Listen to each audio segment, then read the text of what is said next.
Hello, how are you doing? Well, I have had an interesting week and I want to tell you about it. I don't know if I've ever mentioned this before on the podcast. I think I've talked about it on Instagram or whatnot, but my husband owns a renewable energy company, and that's what he goes to Africa a lot for, is for that company. And he had a shipment of solar panels come into California, and it is significantly cheaper for him or someone from his company to just drive to California, pick up the panels than it is to actually have them shipped here. So our second son has started to work for him. And so I thought, perfect, I'm going to have him in charge of picking up these shipments. So, anyways, for the first one, my husband thought, well, just to like make sure you feel comfortable with the trailer, like let's test do it together. Let's drive down together to California and we'll do this together. So they're gonna go, and George decides to tag along because why not? We homeschool. He can totally go with dad and brother if he wants to. Another awesome perk. So they get down there and they pick up the shipment on Monday, and they start driving back to Utah when the truck starts acting up. The truck ended up having some issues with the coolant. Now, I do not speak car, and so I don't really can't tell you much more than that other than it was really overheating and it was really struggling to go. They were able to limp into Prim, Nevada at about 1 in the morning and stayed the night there. The next morning, they were able to get a hold of a mechanic who was going to be able to fix the truck. The only problem was is they didn't know if it was a one-day fix, a week fix, a month-long fix, or anything like that. So, and they had nothing with them other than the clothes on their back because they figured they'd be back home that night, Monday night. So, Tuesday, when I was talking to them, I said, "Hey, I can do this. I can come and grab you." So I drove down. I actually drove down towards Vegas, stopped in St. George, did all my afternoon calls, and then finished the drive to Vegas, and went to go pick them up. Now, I had started to feel a little sick that morning, but I didn't think much of it. Pick them up in Vegas. We drive back to St. George to spend the night. And by this point, I am so stinking sick. I am so fevered. I am coughing. My nose is running. You can still hear it, right? My body hurt so bad, like it's so achy. I don't know if you do this when you're sick, when like you're so stinking cold and then like you'll overheat and like everything is so hot. So, anyways, I was just a mess. I felt awful. I figured, yeah. So then the next morning we get up and we are going to drive back to our home in Utah. And I figured that night, once I can get a good night rest in my own bed, I am going to just start feeling so much better because it is not like me to get sick. So wake up Thursday morning. Nope. Still super sick. Can barely do anything. I did some school with my boys and it wiped me out. I just did our group stuff together and I couldn't do any more. And I ended up falling asleep the rest of the afternoon. And my sweet test came and finished school with her brothers. So then I'm thinking, okay, like I've been sleeping, I'm getting all this rest. I'm like doing everything I can, right? Like all the supplements, all the oils, I'm doing everything. I should feel better Friday morning, right? Nope, still ridiculously sick. So, like, we are what, 3.5 days in of just so stinking sick, so achy. Like, my head is just killing. I actually coughed, sneezed so hard. I thought I threw out my neck. Like, what was that? It hurt so bad. Everything was awful. You think you're like, oh, I'm going to die. This is terrible. And so at this point, I am feeling pretty darn sorry for myself. And I'm going into victim mode. Like, this is not fair. I am a healthy person. Why am I so sick? Wasn't I just sick a few weeks ago? I was. I think it was at like the beginning to middle of August. I know before my son got home, I was pretty sick then too. Um, I shouldn't be getting sick. I am outside all the time. I'm always working in my garden. I'm moving my body. I always am exercising. I eat a lot of like real food. I don't eat a lot of processed food. I only eat out really once a week. I take vitamins. This isn't fair. Now, why am I bothering to tell you all about my woes? Is it so you can feel sorry for me? No, it's not. I share this because have you ever had this type of attitude in your homeschool with your kids? Maybe you aren't getting a result you want. Like you want your kids to get up, get ready, do their chores, do it like they're just so happy to do these things and there's no fight. And you think you are doing all the things right. Like I am trying to do everything right and nothing is working. When you go into that victim mode, you're kind of like, I try to be patient. I work on connecting with them. I have beautiful stories. We have beautiful artwork, all of this. Nothing is working. Why not?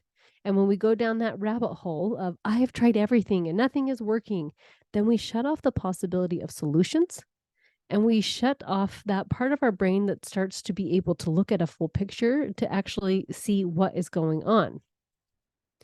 Because I'm willing to guarantee that no one has tried everything, especially when it comes to kids and homeschool. After my own pity party of this isn't fair that I'm sick again, I started to get curious if there was something I was doing that was making it easier for me to get sick.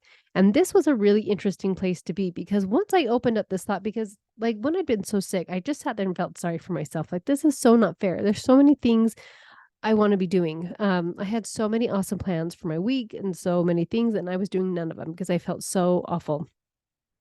And as soon as I got into this space of, I wonder why. Is there something I am doing and not like to beat myself up, but this space of like, I just wonder, I'm curious. And I started, my brain like started offering me reasons why that maybe I'm getting sick these last couple, I guess within the last month of getting sick a couple times. So I remembered this summer, there has been a lot of emotion going on this summer. It has been a busy summer at our house. My daughter, Bella, got home from Thailand in June. And as soon as she got home, we left maybe the next week or so and we went on a little trip together because she never got a senior trip or anything. So we hurried and we snuck away on a little trip. Then there was getting ready for her mission all summer long. And then my son was coming home from his mission. So what did I like? I told myself I needed to have his room redone, repainted. We put it in a closet, got new beds, new sheets, all those types of things. I wanted my yard to look all pretty for the homecoming farewell party. Excuse me. And so I was working my guts out in my yard and doing all these types of things, getting ready for the party, all that stuff. Then I decided to throw in that trip to Hawaii. So there was a lot of planning and prepping for all of that start that stuff. So all of that, and then getting my daughter on her mission, starting her mission, all of those things. There's just been, I mean, that's just like my personal life. That doesn't even include like my business. I offer curriculum now, right? The lesson plans and just different things that I'm doing in that part of my life. So there was just a lot going on this summer. And as I was looking at that, I started to look at how I haven't allowed myself to rest. I haven't allowed myself to take a nap in a while. And I was thinking about this because I like naps, and when my kids were little, I'd make them play a game like whoever like falls asleep first wins. And I could get like almost everybody to take a nap with me so I could sneak in a nap every day. And then it's funny when I'm training for something, I'm not training for anything right now, I'm just exercising. But like when I'm training for something, I don't feel guilty for taking a nap. Like I'm like, yeah, I'm super tired, so I'm going to go take a nap. But when it's like, well, it's life. I just need to suck it up. My kid's like she's gonna be leaving. I want to spend as much time with her as possible. And now that Porter's back, like, oh, I want to spend as much time with him, just different things like that, that I have not allowed myself to take a nap. And my body is exhausted. It's so funny. My body just needs sleep. I mean, we all do, but it really affects me physically when I don't get sleep. And I remember years ago, my husband went to a conference and it was just up in Park City, Utah. And in the daytime, they had activities for the wives. And I didn't go to any of them. I just slept.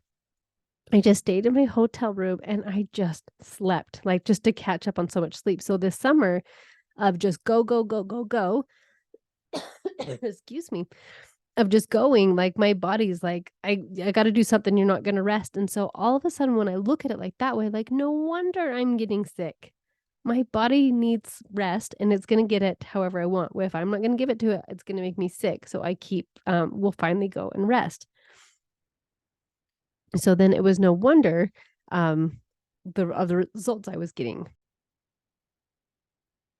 So, as you do the same thing with whatever's going on in your life, in an area that you're feeling stuck, like, oh, I'm trying everything, I'm doing all the things, and trying to look at the whole picture of what is going on, can you start to see why you're getting the results you are getting? So, we can go back to the example of chores in the morning. Maybe you notice that you're actually not very consistent at helping your kids stay on task or very consistent of every day, this is what we do. Maybe your kids know that if they just run off and play or do something else, that you'll just go and do the chores for them, right? Maybe you are trying to connect with them, but you're also yelling at them quite a bit, which causes a bigger disconnect, meaning they are probably avoiding you at times so that so that they don't want to get their chores done. When you step out of the thought, I have tried everything, and maybe try on a thought like, I wonder why I'm getting the results I'm getting, or I wonder why things are this way. I feel like that gets you more into a space of curiosity, which is a great place to start seeing how you can solve problems. So, in your life, if something in your life is feeling off, your homeschool, your kids, they're like everything's feeling a little bit off, maybe think about letting go of the thought like, I've tried everything and I'm feeling stuck, right? And trying on a thought like, I wonder what I am doing to create this result. Now, just a final thought I wanted to add in on this is that you can also just be okay with where you are. So, for example, I could stop fighting that I hate being sick and just be okay that I need some extra rest. You can stop fighting that your kids need to get up at a certain time and do their chores and be okay with your family looking a little bit different. Whatever option you choose, I just challenge you to not do it in a place of this victim mode of like, I'm just giving up. So, like, why bother? But instead, like, actually, I'm choosing these results right now and I'm just going to be okay with that. Whatever works for you, that's what I want you to do. But challenging you to not get stuck in that victim role because then you won't have that peace or the ability to move past it when you are ready. I love your guts, and I will talk to you next week.